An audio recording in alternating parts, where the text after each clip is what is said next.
Bienvenue en ce 7e dimanche du temps ordinaire, année A. L'amour des ennemis est l'épreuve décisive de la sainteté. Dans la première lecture, le Seigneur nous donne ou nous ordonne d'être saints, comme lui-même le Père Céleste est saint. La sainteté est le caractère même de Dieu.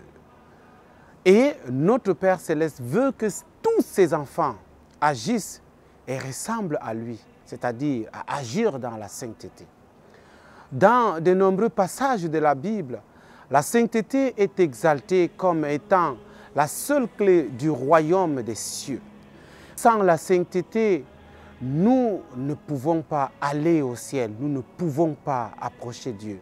Cela, nous lisons dans la lettre aux Hébreux, chapitre 12, le verset 14.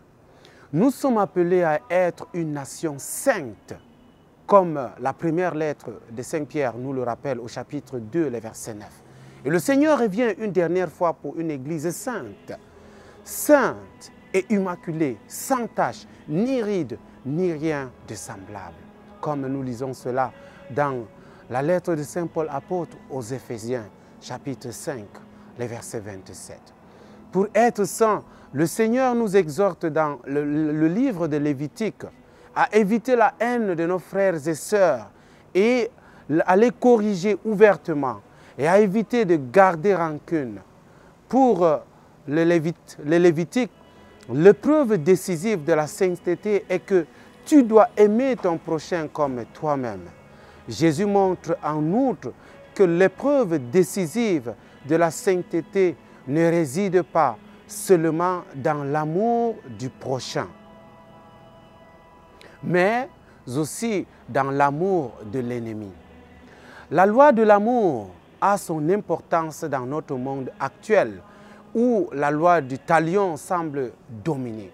L'évêque Elder Camara estime que la spirale de la violence de la pauvreté qui maintient plus de 2/3 de la population mondiale dans une condition subhumaine, la violence de la révolte lorsque les demandes pacifiques n'ont aucun effet et la violence de la répression par laquelle les puissants tentent d'écraser les demandes des pauvres sont des problèmes centraux du monde d'aujourd'hui. Nous sommes nés et avons été élevés dans une culture de la violence. Un regard sérieux sur le monde moderne révèle quelque chose d'intrigant. Une concaténation de la violence sous de nombreuses formes. On remarque une modernité où le meurtre, le massacre, l'extermination, les guerres mondiales, l'absurdité imaginable de la Shoah et du génocide dépeignent l'inhumanité du monde. C'est d'un tel monde que Jésus parle.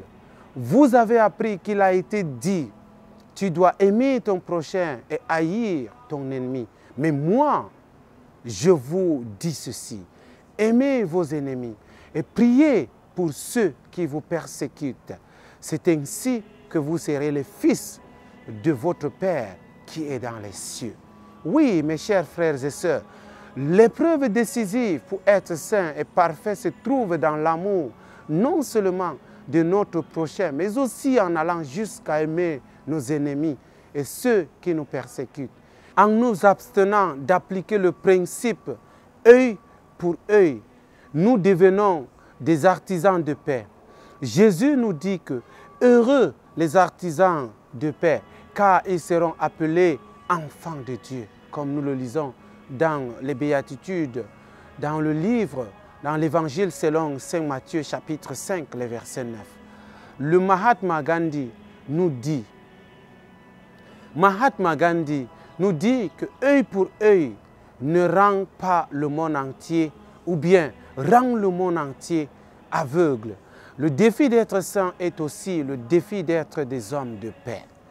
Le commandement de Jésus d'aimer son ennemi est difficile à accepter pour ceux qui suivent les normes du monde.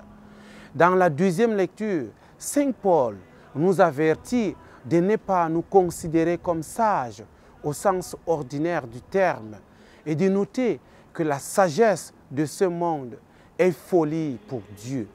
Le père Herbert Smith, le jésuite, nous donne un très bel exemple pour illustrer ce point. Pensez à un homme qui revient d'une partie de chasse, son fusil à la main.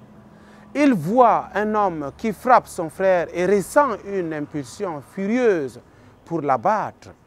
Et au moment où il s'aperçoit que l'agresseur est son autre frère. Le Christ a toujours enseigné que l'autre homme est notre frère. Le Père Smith propose en outre ce que l'on appelle la licence messianique, qui implique le refus de combattre la violence par la violence et la haine par la haine. C'est la permission de rendre l'amour pour la haine et la bonté pour le mal. L'amour fraternel, l'amour des ennemis et la culture de la non-violence sont nécessaires.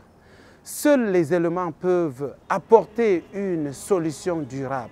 Si vous abordez les mêmes problèmes de manière non violente, vous mettrez fin à la violence.